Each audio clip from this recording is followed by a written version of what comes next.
अरे मुखी जी आ जाइए यहाँ पर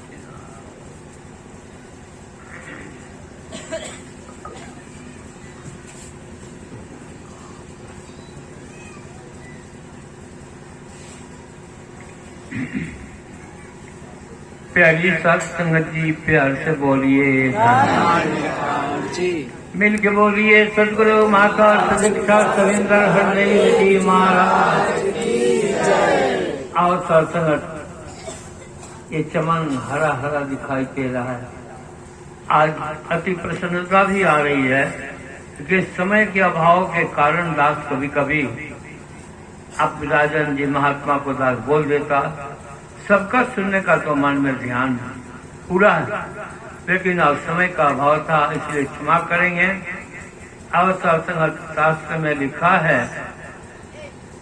कि नदियां भी वो किस काम की। आज तो शासन एक से एक गीत, एक से एक अंत में शासनक सदगुरु माता सुदीक्षा जी के पवित्र चरणों का आशीर्वाद प्राप्त हुआ। तो दासगत उसी सिलसिले में कवि ने लिखा कि नदियां भी वो किस काम की जिसमें बहता जलधार नहीं, बादल भी वो किस काम का जो बरसे मूसलाधार नहीं, पत्नी भी वो किस काम की जो पाए पति से प्यार नहीं, संत भी वो किस काम का जब प्यार नहीं सत्कार नहीं। प्यार से बोलिए सतगुरु यदि कृपालु हो जाए दे दे मान बढ़ाई भी, सतगुरु यदि कृपालु हो जाए दे दे प्रभुताई भी, सतगुरु यदि कृपालु हो जाए मन में विद्या वास करे, सतगुरु यदि कृपालु हो जाए सब विघ्नों का नाश करे। और साथंगत धूमधाम पूरे शहर में हम लोग आए तो साथंगत फंक्शन हो रहा है, लेकिन यहाँ हमारे महात्मा बगल में बैठे थे, बड़े हिंदी साहित्य के विद्वान हैं, कहने लगे कि सब जगह तो हो रहा है, लेकिन साथंगत ईश्वर को देखने की प्रक्रिया कहीं भी नहीं है। ईश्वर से प्यार नहीं करते हैं, ऐसी बात नहीं करते हैं, जब देखा ही नहीं तो प्यार का क्या करेंगे। और साथंगत राजा के दरबार के नजदीक नट और नटिन का खेल हो रहा था। साथंगत के ऊपर नटिन नाच रही थे, नीचे ढोलकी बजा रहा था उसका। अचानक साथंगत वो थक गई, कहा कि राजा बड़ा कंजूस है, कुछ देने के पक्ष में नहीं है, अब मैं गिर जाऊंगी। पति ने कहा, नट ने कहा थोड़ा समय और है, बाकी खेल खत्म हो जाए, अगर बीच में कूद पड़ी तो कुल में दाग लग जाए, थोड़ा और नाच लो। अब इतना बोलना है, इतना सुनना है कि राजकुमारी अपने गले का हार नट के गले में पहना देती और राजकुमार सोने का अंगूठी नट के अंगुली में डाल दिया। राजा आग बबूला हो गया, बुलाया, कहा बेटी तूने क्या देखी जो गले हार अपना देगी नट के गले। कहा पिताजी आपको पता नहीं, बेटी जब सियानी हो जाती है तो माँ बाप को चिंता हो जाती है कि कब विवाह कर दूं, लेकिन आप मेरे विवाह की चिंता नहीं कर रहे हैं, आज आप तो राज करने में आनंद ले रहे हैं। जवानी का उम्र हमारा ढल रहा था, रात में मैं सोच रही थी कि राणा संग्राम सिंह के बेटे के साथ भाग जाऊंगी, चाहे पिता के जीवन में कलंक का टीका क्यों न लगे। लेकिन नट ने कहा कि थोड़ा समय और है, बाकी खेल खत्म हो जाए, अगर बीच में कूद पड़ी तो कुल में दाग लग जाए, अब नहीं भागूंगी। और इसी खुशी में मैंने गले का हार नट के गले में पहना दिया। साथंगत बेटा को बुलाया, राजकुमार को, बेटा तू बताओ तूने क्या देखा। सोने का अंगूठी नट के गले में अंगुली में डाला, कहा पिताजी आपका उम्र चौथापन बीत रहा है, आपको जाकर के तपस्या करना चाहिए। लेकिन अब राज सत्ता से इतने मोहित हो गए कि आप मुझे राजगद्दी नहीं दिए, मुझे युवराज नहीं बनाए और आप अपना राज चला रहे हैं। रात में मैंने भी सोच लिया था कि मैं अपने पिता की हत्या करके और राजगद्दी पर बैठ जाऊंगा, युवराज बन जाऊंगा। लेकिन नट ने कहा कि थोड़ा समय और है बाकी, खेल खत्म हो जाए, अगर बीच में कोई बड़ी तक्कुल में दाग लग जाए। उसके वचन सुन करके हृदय कांप गया। पिताजी आप राज करो, जितना भी राज करना हो, अब मैं आपकी हत्या नहीं करूंगा। सासंगत नट ने तो अपने नर्तिन के लिए कहा, बात तो बहुत छोटी है, सत्सैया के दोहरे और नाविक के तीर, देखन में छोटा लगे घाव करे गंभीर। आपके एक एक शब्द का कितना अर्थ है दुनिया नहीं लगा सकती है। ब्रह्मज्ञानी ही ब्रह्मज्ञानी को पहचानता है। ब्रह्मज्ञानी का सकल प्रसाद, ब्रह्मज्ञानी आप निरंकार, ब्रह्मज्ञानी को खोजे परमेश्वर, ब्रह्मज्ञानी स्वयं होता है ईश्वर। आप स्वयं परमात्मा हैं। अभी हमारे महात्मा जी सासंगत कितना सुंदर लास्ट में गीत द्वारा सदगुरु माता जी के गुणगान गाए। अब सासंगत वहाँ क्या होता है? राजा घबरा गया, रात भर सोया नहीं। सुबह राणा संग्राम सिंह को निमंत्रण दिया और सासंगत खुशी खुशी विवाह किया बेटी का, राजकुमारी का, और बेटे को युवराज बना करके चौथे पल में जंगल में संन्यास ले लिया जा करके। सासंगत आओ कैसे जीवन बदल दिया। इन महापुरुषों के एक एक शब्द जीवन को बदल देता है। दास सासंगत ऑफिस में काम कर रहा था, सिलीगुड़ी डिफेंस का आदमी था। अपनी बात दास थोड़ा सुनाता है। सासंगत ज्ञान आ रहे थे ऑफिस से, रोड के बगल में सत्संग हो रहा था निरंकारी। सासंगत एक महात्मा उठ करके बोले कि जो जो भगवान देखना चाहता है वो आ जाए। इस कमरे के अंदर में, कक्ष के अंदर में वहाँ भगवान दिखाया जा रहा है। दास अपने साथी को कहा, यार तुम घर जाओ, लेकिन मैं आज देखूंगा कि निरंकारी लोग सच बोलता है कि झूठ बोलता है। हृदय की बात दास साफ दास सासंगत वहाँ गया। जाने के बाद सासंगत एक नेपाली माता जी बोले कि बोलो बैठे, ये हमारे घर के नजदीक में डेरा इसका है। बहुत ऑडिटर 10-12 रहते हैं, लेकिन इनका स्वभाव कुछ और है। सब कोई जुआ खेलता है, लेकिन ये जुआ नहीं खेलते हैं। इनको ज्ञान दे दीजिए। कहा कि काहे के लिए आया है, पहले पूछने तो। सासंगत उन्होंने कहा कि क्या नाम है? कहा एसपी सिंह। कहाँ घर मकान है? कहा दानापुर पटना। कहा किस लिए आए हो? कहा कि अभी आपने कहा है कि यहाँ भगवान दिखाया जाता है, ये बात सत्य जानने के लिए मैं आया हूँ। उन्होंने हंस के कहा कोई बात नहीं, यहाँ भगवान दिखाया जाता है, ये सत्य है, लेकिन भगवान की निशानी जानते हो? कहा निशानी जानता हूँ। कहा कि अच्छा बताओ, परमात्मा दिखाएंगे तो निशानी क्या बताओ, निशानी पता है? कहा कि हाँ महाराज, ऋषि दयानंद ने सत्यार्थ प्रकाश में परमात्मा के बारे में निशानी लिखा। बोला बताओ। कहा वेद की बात आप सुनिएगा। दास लग को लगा कि हम बहुत बड़े विद्वान हैं, अब हमको क्या पता कि ये स्वयं परमात्मा के रूप में ज्ञान दे रहे हैं। कहा कि अच्छा बताओ परमात्मा का निशानी क्या है? कहा परमात्मा सत्यम शिवम सुंदरम सत्य चित्त आनंद स्वरूप निराकार निर्विकार सर्वंत्यामी सर्वेश्वर सर्वव्यापक सर्वशक्तिमान अजर अमर अगोचर अजन्मा अद्वितीय शुद्ध बुद्ध प्रबुद्ध न्यायकारी दयालु सृष्टि करता है, इसकी पूजा करने जो। महात्मा मन ही मन सोच लिए कि आदमी ऐसे नहीं आया होगा, जरूर कोई लाया। माता जी से पूछे आप लाए? हम बोला हाँ। कहा कि अच्छा, बहुत अच्छा किए। अच्छा और कुछ बताओ? कहा पर्वत पवन पपीन पेड़ पान पान पात पात पल्लव लतान में द्रुमवेदी कानन में दसों दिशानन में घट घट व्यापे अविनाशी सुख राशि अनाद बलम सकल जहान में।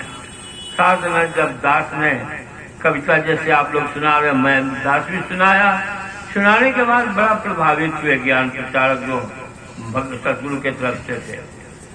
उन्होंने कहा कि ठीक है बेटा बैठ जाओ। दास संक्षेप में कह रहा है, सास का बोल बैठ जा, बैठ गए। बोला 5 प्रण मानना पड़ेगा। दास ने कहा कि ठीक है मान लेंगे। सीधे सीधे बताए, बनिया की दुकान से भी कोई सामान लेते हैं तो एवज में पैसा देते हैं। का तन मन धन प्रभु परमात्मा की देन है, आज से इस पर अहंकार मत करना।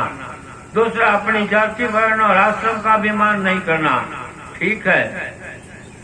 अभी तीसरा, किसी के खाने पीने रहन सहन पर कोई टीका टिप्पणी नहीं करना, ठीक है। चौथा, बेकी साधु बन करके धरती का बोझ नहीं बनना, गृहस्थ मार्ग पर चलना का, ठीक है। पांचवा, बिना गुरु की आज्ञा के इस ज्ञान को कहीं नहीं खोलना, ठीक है। मान गए। 3 लोक 9 खंड का दर्शाया तो तलियों का इशारा करने ही वाले थे। कहा कि अब तू देख, 3 लोक देख लिया, आकाश, धरती और मर्द, अग्नि, तीनों पर सूरज, चांद, सितारे, मट्टी, पानी, आग, जीवा, आकाश, ये 9 भगवान नहीं है, भगवान की बनाई हुई माया है। ये जैसे हम कपड़ा पहने हुए हैं, ये कपड़ा शरीर नहीं है, कपड़ा शरीर के लिए है, कपड़ा से ढका हुआ है, लेकिन इस कपड़े को निकाल के रख देंगे, केवल शरीर दिखाई देगा। उसी प्रकार परमात्मा ने ढक्कन बना दिया, इंसान का चोला बना करके कहा कपड़ा पहनो, ढक करके रखो। शास्त्र बारी प्रभाव दास था कि ठीक है ज्ञान तो लेंगे, लेकिन कबीर बाबा के गर्दन में हमारा लकड़ी वाला था। कहा कि मैं कबीर दास के ही वचन को मानूंगा। उन्होंने हंस करके कहा बताओ क्या कबीर दास का है।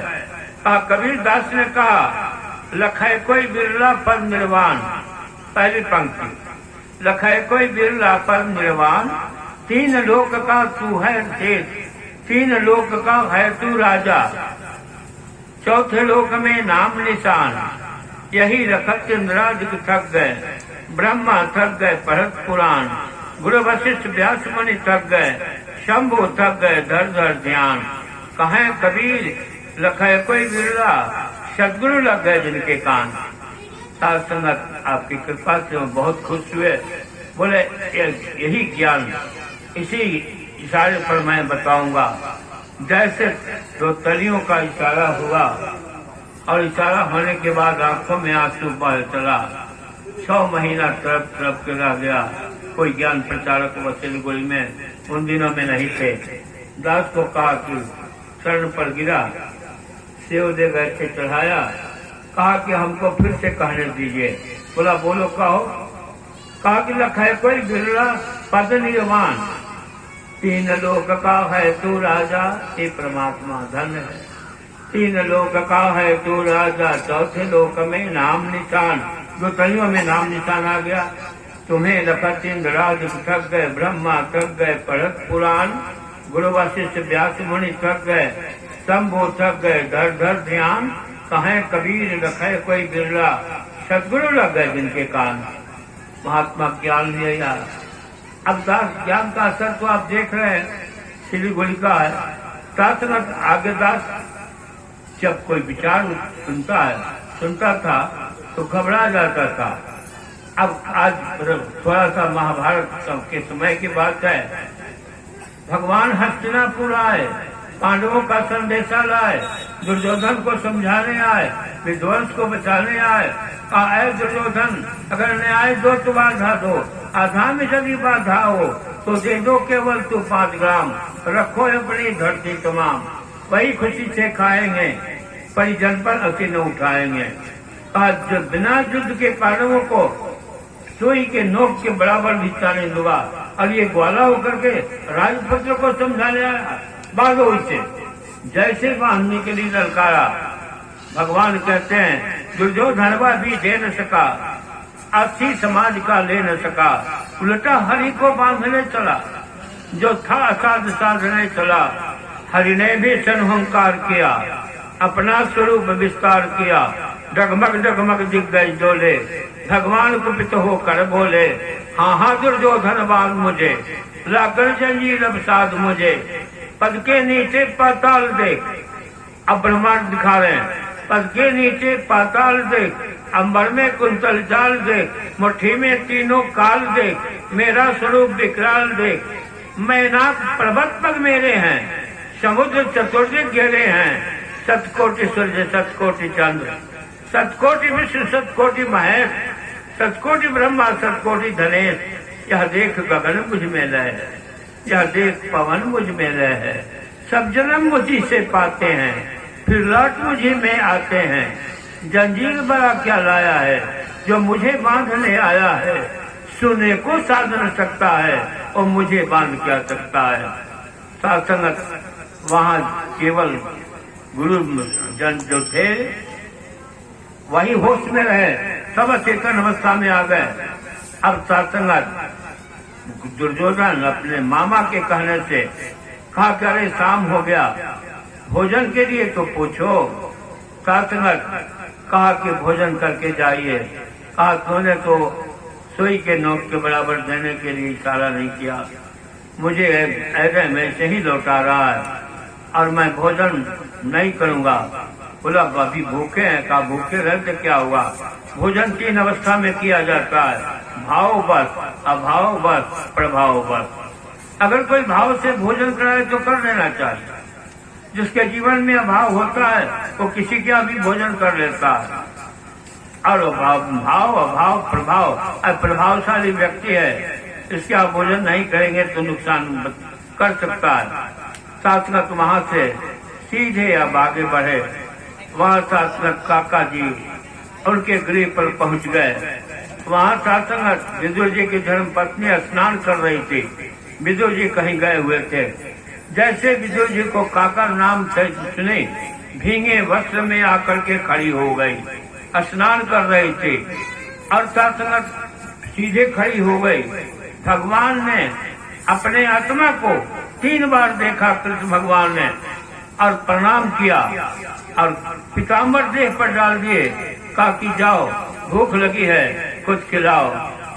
गई है, कपड़ा परिधान करके आती है, केला लेकर के आती है, केले का छिलका खिला रही है, रास्ते में छील छील करके रख रही है।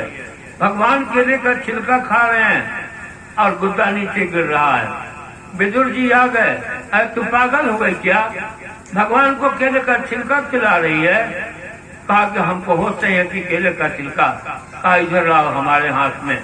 विदुर जी स्वयं हाथ में ले लिए और जैसे बढ़ाए, कहा कि रहने दीजिए काका श्री, जो केले के छिलके में प्रेम था अब गुद्दा में नहीं रहा। और साधसंगत माता पूछती है रानी कि प्रभु आप तीनों लोक में घूमते हैं, कौन भोजन रुचिकर लगा। कहते कि हे देवी, त्रिवेदात्य लोक में, त्रिवेदात्य लोक में भोजन कियो अपार, एक से बड़ी एक विदुर घर दूर पाए गई बार। तीनों लोक में मैं भोजन करता हूँ, किया हूँ, लेकिन जो माता चोरी ने झूठा बैल खिलाया आज तक किसी ने नहीं खिलाया। और केले के छिलके में जो आनंद मिला आज तक जीवन में आनंद नहीं मिला। आओ मेरे भाई, दास तो समय के अभाव में आपका ज्यादा समय नहीं लेता हुआ। अब भगवान जब कहने लगे कुरुक्षेत्र का मैदान में कि अर्जुन कहा चलो अब दोनों सेनाएं आ गई हैं, कहा बीच में ले चलिए, देखो कौन योद्धा मुझसे लड़ने के लिए आया है। भगवान रथ को लेकर के खड़ा कर दिए। देखा भीष्म पितामह खड़े, द्रोणाचार्य खड़े, कृपाचार्य खड़े हैं। अर्जुन के मन में मोह हो गया। अब मोह इतना जबरदस्त हुआ, शगन हो गया। अर्जुन के हाथ से गांडीव का गिर जाना। कहा कि हे जनार्दन, हे केशव, मैं युद्ध नहीं करूंगा, पर मुंह लेकर के पितामह पर गांडी उठाऊंगा। गुरु द्रोणाचार्य के ऊपर मैं बाण उठाऊं, ये हो नहीं सकता है, मैं भीख मांग करके खा लूंगा। भगवान मुस्काए और कहे दुर्योधन तुम्हें क्या हो गया कि अर्जुन क्या हो गया। कहा कि हमें क्या हो गया। पितामह को देख करके मुझे दया आ रही है। कहा कि सुन लो, कोई किसी का नहीं है। अब वहाँ ज्ञान शुरू करते हैं, मेरी बात को सुनो। कहा कि हाँ सुनाइए। कुरुक्षेत्र के बीच पार्थ को मन में मोह समाया, गीता का उपदेश बंधुओं तब अर्जुन को समझाया। हंसकर बोले तब जोगीराज, मस्तक पर वरण करो ताज, गांडीव क्यों रखा रण में, लाया तो सो के आज मन में, पा सका नहीं तो ब्रह्म ज्ञान, इसलिए न छूटता मोह ध्यान, चिंता तेरी यह व्यर्थ पाठ, सो गया कहाँ तेरा पुरुषार्थ, रण छोड़ कहाँ तुम जाओगे, जग में कायल कहलाओगे, मन को माया से अलग करो, क्षण एक ध्यान मुझोर धरो, तन को तन की छाया समझो, धन धरती को माया समझो, समझो मृत्यु भुवन महाभारी, आते जाते सब बारी बारी, जल में नहीं भूपति विराट, जगती पर कहलाए सम्राट, कल वही रंग मन घूम रहा, जो था वैभव पर झूम रहा, यह कर्म भूमि जग सारा है, माया का जाल पसारा है, कौन यहाँ किसका अपना, जो देख रहा सब है सपना, बचपन भी जवानी बन ढलता, पतझड़ होता तड़पे तड़ता, कोई किसी का नहीं है, ये दिवस स्वप्न को। अब राजा जनक, क्या आप बात सुने होंगे, राजा जनक महल में सोए हुए हैं, अचानक सपना देख रहे हैं कि मैं जंगल में शिकार खेलने गया हूँ, भूख लगी है, कुछ भोजन के लिए इधर उधर घोड़े के तो दौड़ा रहे हैं, देखा एक बुढ़िया बैठी हुई है, एक झोपड़ी दिखाई दिया, गए, बोले माता कुछ खाने के लिए है, कहा कि घास की रोटी है, कहा कि खिलाओ, जैसे घास की रोटी खाने के लिए लिए, बिल्ली लेकर के वो भी भाग गई। राजा जनक घबरा गए, अब तिल मिला गए, नींद खुल गई, नींद खुला तो मन में प्रश्न हो गया कि मैं क्या देख रहा हूँ, मैं स्वप्न देख रहा हूँ या सच है। अब प्रश्न यही हो गया कि बिल्ली लेकर के जो भाग गई है मेरे हाथ से, वो सत्य है कि जो महल में मैं सोया हुआ हूँ ये सत्य है। ये प्रश्न लेकर के अब जानते हैं, पूरे उस समय के शासक विद्वानों को बुलाए, पंडितों को बुलाए, सवाल किए, कोई उत्तर नहीं दिया। राजा जनक संतुष्ट नहीं हुए और कारागार में सबको डाल दिए और महामंत्री को कहा कि चलो हमें गुरु खोजना है, ऐसा गुरु जो मेरे प्रश्न का उत्तर दे। अब जा रहे हैं, रास्ते में एक आदमी सड़क के किनारे सामने रास्ते में सोया हुआ है। जाकर के महामंत्री कहा कि राजा जनक की सवारी आ रही है, तुम रास्ता छोड़ दो। कहा तुम आंख से देख नहीं रहे हो? जब नजदीक गया तो देखा वो तो आठों का टेढ़ा है। आके राजा जनक जी से कहा कि वो जो सोया हुआ तो आठों का टेढ़ा है, उस सड़क से हटेगा कैसे? कहा कि रुको रुको हम जाते हैं। राजा जनक जाते हैं। अब उनके दिव्य दृष्टि को देख करके राजा जनक, उस समय ज्ञानवान नहीं थे, ब्रह्मज्ञानी नहीं बने थे, उन्होंने पूछा एक काम करो भाई, रास्ता छोड़ सकते हो? कहा कि मैं जाकर नहीं सकता हूँ। कहा कि मैं कैसे, कब, क्या करूँ? कहा क्या सवाल क्या है? कहा कि सवाल का जवाब तो कोई दिया ही नहीं, सबको कारागार में डाल दिए हैं। अरे आप बताइए तो क्या सवाल है? अब कहा कि रात में शिकार जो खेलने गए थे, सपने में घास की रोटी खाने के तब भी जिले के भाग गए। महल में उठे तो देखे महल में सोए हुए हैं, तो महल वाला सच है कि वो सच है? कहा कि हे राजन, एवज में कुछ देना पड़ेगा। बोला बोलिए क्या दें? कहा कि तुम्हारे पास है क्या? कहा कि 3 चीज है तुम्हारे पास, तन है, मन है, धन है, तीनों में तुम एक दे सकते हो। कहा कि क्या? कहा कि अच्छा तुम तीनों दे दो। कहा कि तीनों कैसे देंगे? तन में तो पत्नी का हिस्सा है, पुरुष अर्धनारीश्वर होता है, आधा कोई भी पुरुष आधा नारी होता है, आधा पुरुष होता है। कहा कि मैं कैसे दे सकता हूँ? कहा कि कब और बोलो? कहा कि धन है तो धन में राजस्व जो है प्रजा का है, उसको भी मैं नहीं दे सकता हूँ। अच्छा बताओ, तुम अपना मन दे सकते हो? कहा कि हाँ मन दे सकता हो, कोई बात नहीं। साथ मन को दे दिया। जैसे संकल्प किया, एक भिखारी आके कहने लगा मुझे कोई खिलावे, मुझे कोई खिलावे। राजा जनक ने कहा लाओ तलवार, अभी मांस कट हाथ पर काट करके अब तुझे मैं भोजन देता हूँ। जैसे तलवार उठाए अष्टावक्र जी ने कहा सावधान हो जाओ राजन, अभी बिना मेरे मन के तू कैसे उसको मांस का टुकड़ा दे रहे हो? मन तो हमारा है, तो मन जो अब हमको दे दिया तो फिर वहाँ तन का हिस्सा क्यों दे रहे हो? राजा जनक चुप हो गए। तब तक एक भिखारी आया, मुझे कुछ धन चाहिए। क्या कहा दे दो तिजोरी से। जैसे बढ़ा महामंत्री, ये क्या कर रहे हो? तिजोरी से देने जा रहे हो? तिजोरी अब किसका है? अरे हमारा मन कहेगा तब तिजोरी से किसी को दे सकते हो। मन ही जब मेरे पास है, इंसान का मन अगर सहज अवस्था में आ जाए तो बात बनती है। और सासंगत उतना के बाद जैसे कहा कि तब क्या करूं? कहा कि रथ लौटाओ। राजधानी में नहीं गए, आप भी पढ़े होंगे मैगजीन में। राजधानी में नहीं गए, जंगल में गए। 9 दिन तक जंगल में डेरा गिराया, सारी सेनाएं घेरे रही और आपस में विचार विमर्श हुआ। अंत में शासक कहा कि अब घोड़ा बजा मंगाओ। घोड़ा आया और घोड़े पर शासक 9वां दिन जाकर के ज्ञान देने की बात हुई। इतना आसानी से नहीं है चलो उस गुरु कुंभ में ज्ञान लेने। वैसा ज्ञानी थे वो समय का, ज्ञान तो यही था, लेकिन कलयुग में सस्ता लगाया गया कि ताकि आदमी प्रभावित हो जाए।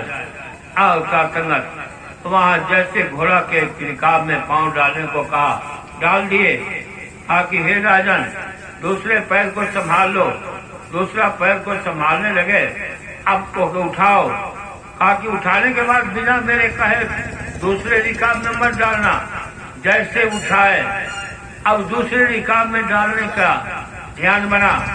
खबरदार, जैसे जिस अवस्था में रखे हो पैर को ऊपर ही रखो, अभी उस रिकाब में मत डालो। साथगत राजा जनक तो पहले ही डर गए थे कि हमें सदगुरु मिल गया है। साथगत कहा कि इस रिकाब से लेकर के अब तुम्हारा पैर जो है ये सत्य है। तुम सोया हुआ था वो महल में, वो सत्य नहीं है। और दूसरा, घास की रोटी जो खा रहे थे वो भी सपना था। इंसान सपना ही जीना दिवस और रात्रि का स्वप्न देखता है। जैसे देखा, इशारा किया कि इसके बीच में जो निर्गुण निराकार अविनाशी परमात्मा को देख लो। तब शासक रिकाब में पांव रखे, नीचे उतरे और अष्टावक्र जी के चरणों में गिर करके रोने लगे। कहा कि पहले शरीर बंदी को बाहर निकालो, चलो राजधानी में। अष्टावक्र जी को रथ पर बैठा करके ले आए, गुरु को स्नान कराया। और गुरु ने जब पिता से पूछा, गुरु मिला? कहा कि हाँ पिताजी मिला। तुम्हारा गुरु किसके समान है? सूरज के समान तेज वाला है। कहा कि सूरज क्या, सूरज में तो गर्मी है, मेरे गुरु में कोई गर्मी नहीं है। तब तुम्हारा गुरु चंद्रमा के समान शीतल है। कहा चंद्रमा में दाग है, मेरा सदगुरु माता जी शासक निदाग है। कहा तब तुम्हारा गुरु गंगा के समान पवित्र है। कहा कि हाँ हमारे गुरु गंगा के समान पवित्र है, लेकिन गंगा में उफान आता है, हमारे गुरु में कोई उफान नहीं आता। कहा तुम्हारा गुरु देवी देवता के समान है। कहा कि हाँ देवी देवता भी किसी को आशीर्वाद देते हैं तो हमारे गुरु से ही मांग के देते हैं। तो समय का सदगुरु होता है, उसी से देवी देवता मांग करके अपने सेवक को देते हैं। और सत्संग कहानी तो लंबी चौड़ी हो गई। अब आप सत्संग दास को यही कहेगा कि जब भगवान कृष्ण के साथ अर्जुन का संवाद चल रहा था, तो जब शुरू में जब पूछा कि अर्जुन जो दिख रहा इन आँखों से स्वरूप नहीं मेरा है, क्या पंचभूत का बंगला है, माया ने इसको घेरा है। अर्जुन बार बार मेरी तरफ देख रहे हो, ये रणभूमि है, युद्धभूमि है, लेकिन वास्तव में मेरा ये स्वरूप नहीं है। बोला क्या बात है, 32 वर्ष 6 महीना 13 दिन समय बीत गया और आप वो नहीं है? बोला हाँ नहीं हूँ। कहा कि तो क्या है? कहा मैं देह नहीं देही हूँ, मैं देह नहीं देही हूँ, शरीर नहीं शरीरी हूँ, पिंड नहीं आत्मा हूँ, मकान नहीं मकान में जाने वाला। तू आज तक मेरे शरीर से रिश्ता जोड़ करके रखा। तूने देही रूप को देखा नहीं, शरीर को देखा नहीं, पिंड को देखा लेकिन आत्मा को नहीं देखा, बंगला को देखा, बंगला में स्थित सत्य चित आनंद को नहीं देखा। और सात्संगत सारे ज्ञान को टटोल करके सात्संगत सत्य पर स्थापित करके सिलगुड़ी में दास इस ब्रह्म ज्ञान को लिया। और तब से दास ने प्रण किया कि जो भी समय है सदगुरु तेरे ही चरणों में लग जाए। और सात्संगत प्रार्थना यही है। अब मैं आपके विचारों को, चूंकि उम्र भी हुआ, अब 82 वर्ष उम्र है, लेकिन सात्संगत किसी दिन घर नहीं बैठता हूँ। राजन जी कोई इशारा क्यों कर रहे थे कि ज्यादा समय लीजिएगा, पैर दोनों जाए, सोना में दर्द है, लेकिन ये काय को मारने जाए, एक कोटा अपना पूरा कर लिए।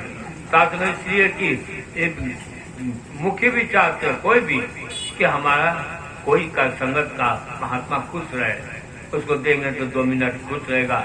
लेकिन स्थिति तो सात्संगत जो दो कहा कि 2 मिनट लेंगे तो 5 घड़ी देखा, 6 मिनट लिया, कोई 8 मिनट लिया। गीत का तो कोई बोल रहा था। और सात्संगत राजा ने इशारा किया कि कोई ऐसा बकरी ले आए जो घास नहीं खाता हो। अब सारे लोग प्रजा जो है फिर गई लौट करके। एक ब्रह्मज्ञानी भी उसमें था, कहा कि बकरी को दीजिए, रसद भी दीजिए, नौकर को भी दीजिए, हम ले जाते हैं। 2 महीना बकरी को रखा। 2 महीना के बाद सात्संगत बकरी को लाया, आगे हरा हरा घास दिया। राजा इनाम देने वाला ही था, आगे दो इसको कैसे घास दिया। बकरी एक बार पीछे देखा, देख करके सात्संगत मुंह घास की ओर से हटा लिया। राजा पूछा ये क्या हुआ, कि घास नहीं खा रही है। कहा बताओ सच, क्या इनाम तो दूंगा। कहा कि आगे घास रख देते थे, लेकिन पीछे से जैसे घास में मुंह लगाए 2 डंडा मार देते थे पीठ पर। डंडा मारते मारते अब जान गए कि घास नहीं खाना है, ये माया घास है, खाने की इच्छा मन को होता है। लेकिन ब्रह्म ज्ञान के डंडे से जब तक इसको मारते नहीं रहे, मारेंगे नहीं। दूसरा राजा ने कहा कि बकरी ले जाओ और इसको साथ साथ खूब खिलाना, लेकिन मोटाए नहीं। अब कौन कहेगा कि बकरी को जो खूब खिलाए तो मिटाए नहीं। आप जैसे ब्रह्मज्ञानी का कथा उसमें है। आप ब्रह्मज्ञानी का ज्ञान को लाइए, बकरी ले गया। बकरी को राजा का आदमी साथ गया, रोज रसद इंसाफ से दिया, कमी नहीं किया। बकरी का वजन जो है पहले के वजन से जब तोला गया तो ज्यादा हो गया। कहा कि अरे ये क्या हो गया, तुम कहा था कम हो गया। तो कहा कि क्या हुआ, ये कैसे हो गया। कहा कि बकरी को भर पेट खिला देते थे। एक गांव में सर्कस आया था, उसमें पिंजरा में बाघ था। पिंजरा के सामने उसको रखते थे, वो थर थर कांप करके पसीना पसीना हो जाए और उसका वजन कम हो जाए। वजन अहंकार के वजन को सात्संगत ये निराकार का पिंजरा से देखो, एक बार देखोगे भय होगा। भय होगा तो अहंकार का वजन घटेगा, वजन घटेगा तब इस घटेगा। भूल त्रुटि के लिए क्षमा प्रार्थी, प्यार से बोलिए।